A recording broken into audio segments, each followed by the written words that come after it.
Hello mga ka-legit na Katden followers, abay Catherine Bernardo, totoo nga ba? Na susuyuin daw di umano muli nitong si DJ. But before that, hinangaan ng ilan sa mga international reporters, media, si Catherine Bernardo and Alden Richards, how they handled the interview very well. Panoorin natin. Did you like it? I loved it. Great. Thank you so much. Appreciate it. How do you feel jumping back into the role 5 years later? Well, it wasn't easy, of course, but then our director there, Kathy Garcia Sampana, really helped us throughout all this. Too bad she's not here to join us, but yeah, she guided us from day one up until the end of the movie. The Filipino and non-Filipino fans are just all there showing their support, and we truly appreciate all the support we've been getting. Is really overwhelming, and we're just really, really happy to be here. It's so refreshing to see a Filipino story. How important is it for the whole world to see? Of course, it's very important because this is us representing our culture. It's us representing our fellow Filipinos, and we're just very happy because finally they give us the chance or the opportunity to showcase what we got. This time not just in the Philippines but all over the world. So hopefully this will open more doors for more Filipino films. Yeah, internationally. I got to watch it. It's so like how to value life, how to live your life as if it's your last every day, because of the things that's happening around the world. It's very uncertain, and you don't know what's going to happen the next day. Giving me the opportunity again to portray Ethan, and of course our director Kathy, thank you for all the help, because and Kat as well, because they were the ones who was very essential during the journey that I have with the role. And I think in reality there are certain things that happens in your life that that's bound to happen for you to learn from it. And I think the reason why the characters matured a lot is because of all the things that they have experienced, the circumstances, the hardships, and of course, but I think at the end of the day, it's the love for one another that remains, and that keeps the bond strong. Alden's accent. Umanga nga ng todo ang ilan sa mga Filipino fan at ang ilan sa mga reporters na nasa ibang bansa kung paano po dalhin ni Miss Catherine Bernardo and Alden Richards ang mga Pinoy. Kumbaga they are the representation ng Pilipinas, kung saan napakagaling nila mag-English sa kanilang interview at talagang makikita mo na hindi sila basta-basta mga actors and actresses, but they are really a full package. Magaling matalino, mga good person, magaling umarte, diba? Kumbaga nasa kanila na lahat. Kaya naman sobrang hands up ang lahat ng mga international movie maker dito po sa dalawang ito. Pero eto na, let's talk about this one. Kasi meron po lagi kasi nagko-comment sa comment section si Ma'am Shibelia, and this is gonna be the high time to answer her question. At syempre, ito po yung tanong niya. Sabi ni Ma'am Shibelia, Ma'am, dahil sa panood ko sa Marisol, ba't sabi doon, pinapatapos lang daw ni Daniel ang HLA at susuyuin niya ulit si Kat. Babalikan daw niya. Ayon daw sa reliable source nila na malapit kay cheater. Alam ko may isang salita si Kat. Sinabi na niya na no turning back. So, nahanap ko po yung video na sinasabi ni Miss Belia Manalang. And ngayon, pag-uusapan po natin yan kung bakit po laman na naman to ng balita, no? So, panoorin natin ito. Hello, love, I got fever. How to ang chicken to? Mildred. Sige, dapat good. Yes! Eto na nga, abang pa, nabalitaan kaya nakita ko nga yung kaya. Naging usap-usapan sa online site na ito ng YouTube channel na Marisol, kung saan sinasabi nga nila na may balak daw si DJ na ligawan ulit or suyuin ulit itong si Miss Catherine. At ito pa, sa ngayon hindi nga kaya minatayon sa akin. Na kasi, parang na-overwhelm nga sa isang source, kwentuhan, ang sinabi na naku, natatapos ng daw eto hindi natin kinukunog, yung apartment ko lang ha. Makakodin ko nga, yung nagwil lang, yung susunod, hindi lang naman pero nagtataka sa akin, pero ba ito, sabi ko yun, kasi sabi ng isang tao na matang malaki, malapit, sabi nga doon, ay, susuyuin daw ni Daniel, itong si Catherine, patatapusin natin ang love singer na ito. Ano masasabi? Kasi napansin po ninyo, sinabi nila rito na ang source nila is malapit kay Daniel, which means plano po yan ni Daniel Padilla. Yun po yung kanyang plan na parang gusto niya na bumalik ulit sa buhay nitong si Miss Catherine Bernardo. Kasi, number one, alam natin na bagsak ang karera nitong si Mr. Daniel Padilla dahil po sa kanilang nangyari nga po sa kanila ni Catherine. Napatunayan ni Daniel na pag wala si Catherine sa buhay niya, talagang bagsak talaga ang karera niya. At napatunayan din ni Catherine Bernardo na kaya niya pong mabuhay at kaya niya pong sumigla or masigla pa rin ang kanyang karera even without Daniel Padilla. And of course, siguro may mga regrets po siya sa kanyang mga ginawa. And dito naman po sa part ni Miss Catherine Bernardo is I don't think suyuin man siya ni Mr. Daniel, diba?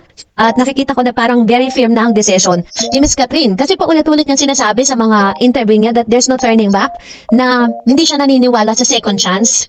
Dahil ang second chance daw ay talagang kailangan na-earn mo at talagang magagawa ka ng paraan para maibalik mo yung trust, diba? Pero this time, di ako naniniwala na kahit man sabihin po ni Daniel yan na gusto niyang suyuin, ang tanong is magpapasuyo kaya si Miss Catherine Bernardo. Kasi diba like kung sinasabi at the end of the day, it's all about Catherine. Siya po ang magde-decide for that. Wala po tayong karapatan na mag-decide for that. Of course, syempre, kailangan niya i-consider yung kanyang pamilya. Yung pamilya niya na sobrang nag-invest ng emotion para dito kay Mr. Alden Richards.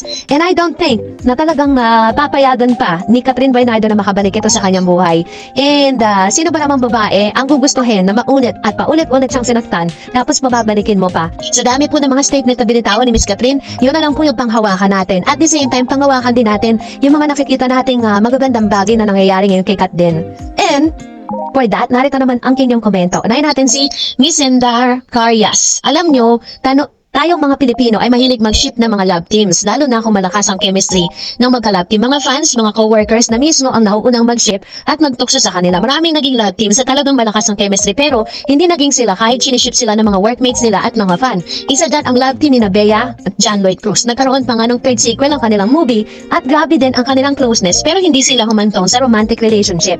Actually, nakayari naman po talaga yan sa totoong buhay. Pero saan nakikita naman natin kasi kay Miss Kat and Alden Richards is talagang inuumpisahan nila na yung pinagtitibay nila kung ano yung friendship na meron sila ngayon at talagang kinikilala nila yung kanilang mga sarili isa't isa at doon po nagsistart yun. Marahil talagang may mga other things at may mga kanya-kanyang gusto si John Lloyd at si Bea and kung hindi man sila nagkatuluyan and that's it, okay lang yun. Kung ano man po ang magiging future ni Catherine at ni Alden Richards, sabi ko pa rin at the end of the day, it's all about Catherine and Alden na magde-decide for themselves. Hindi po tayo ang magdidikta nun, diba? So kung nakikita man natin siya, sila na talagang super close at talagang masasabi mo na parang magjowa na.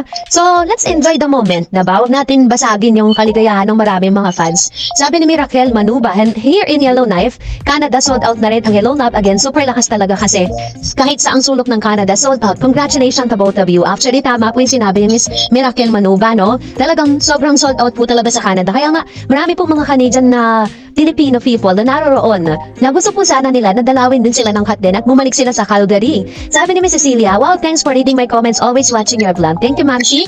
And sabi ni Sonia, yung nagsalita ng burikat, pwede yung idemanda ni Catherine, slander yan. Grabe siya kung mag-judge. Akala mo walang nagawang kasalanan. Ang nakikita niya ay yung mali ng ibang tao. Kung ako si Catherine, ididemanda ko yan at siguradong mananalo si Catherine sa paninira niya. Alam niya, totoo po yan. Pero kasi parang, as a person kasi you need to choose your battle, diba?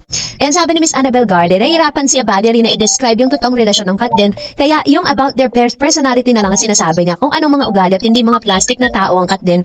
Kung pwede lang sigurong ikwento niya kung paano sila sa isa't isa. Napapansin ko kasi pag tinutokso nila Robby, may mga friends pa nilang sinasaway o pinandidilata ni Kat. Kaya tikom lahat ang nakakaalam. Nako, wag na. True po yan. Napapansin niya si Kat, diba? Tapos, kapag may tinatanong kami sa Alden Richards, tatanungin muna ni Alden.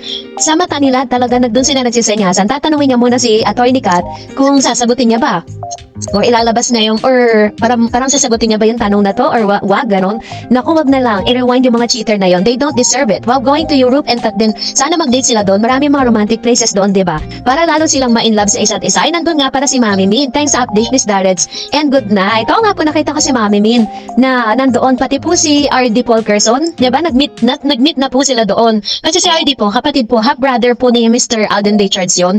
And parang hindi talaga nila lagi nakakasama kasi nandun yung family ni R.D. Polkerson. Sabi ni Ginil Grabe, congrats Kat Den, already seen the movie at Parkview Cinemax. It's nice. Love the scene, nahulog si Kat sa kama, very funny. Galing niyang umarte as well as Alden. Love you both, God bless you, Miss Darrets. Ayan. Yung pangyayari na yan, that's the heart of the kung paano nagkaroon ng parang pagkakasundo, doon nagsimula lahat, diba? Parang pagtapos ng kanilang yun yung unang pagkakataon na magkatabi sila ni Kat na matulog.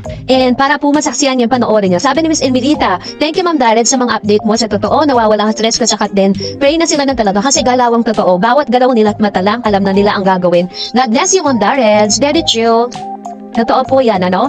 And sabi ni Mr. Joel Lopez, friends and lovers sila. Yan ang totoo. Mas maganda kasi yung ganyang relasyon. Pero sabi nga ni Kat, kampante siya pagkasama o katabi nga si Alden. Kaya, totoo yan. Kaya nga po talagang, talagang napaka-imposible na may pababalikin pa siya sa buhay niya. Yung dating nanakit sa kanya at di siya binigyan ng